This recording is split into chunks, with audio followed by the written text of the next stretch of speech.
کچھ لوگ اپنی تعلیم 22 سال کی عمر میں مکمل کر لیتے ہیں مگر ان کو 5 سال لگ جاتے ہیں لیکن پھر بھی کوئی اچھی نوکری نہیں ملتی۔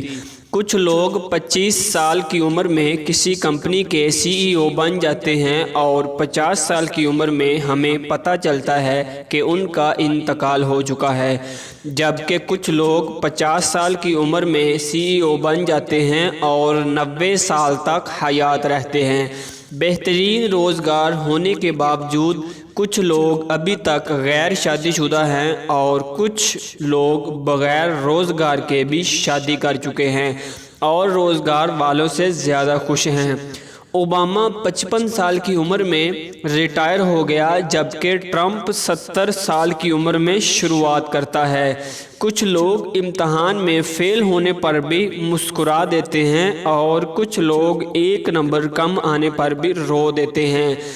کسی کو بغیر کوشش کے بھی بہت کچھ مل گیا اور کچھ ساری زندگی ایڑیاں ہی رگڑتے رہے۔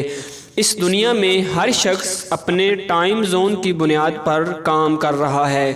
ظاہری طور پر ہمیں ایسا لگتا ہے کہ کچھ لوگ ہم سے بہت آگے نکل چکے ہیں اور شاید ایسا بھی لگتا ہو کہ کچھ لوگ ہم سے ابھی تک پیچھے ہیں، لیکن ہر شخص اپنی اپنی جگہ ٹھیک ہے، اپنے اپنے اوقات کے مطابق۔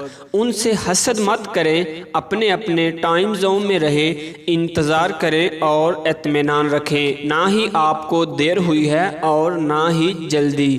اللہ رب العزت جو کائنات کا بنانے والا ہے، اس نے ہم سب کو اپنے حساب سے ڈیزائن کیا ہے۔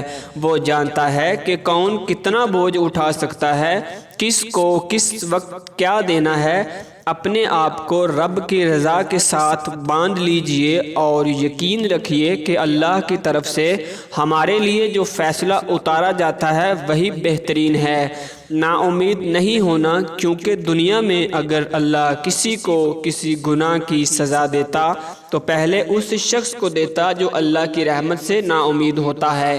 اپنے آپ حقوق کا خیال کرتے ہوئے چلتے جائیں، انشاءاللہ جب آپ کا وقت اچھا آئے گا تو آپ بھی مطمئن زندگی گزاریں گے، کیونکہ مشہور مقولہ ہے کہ اچھے دنوں کے لیے برے دنوں سے لڑنا ہی پڑتا ہے۔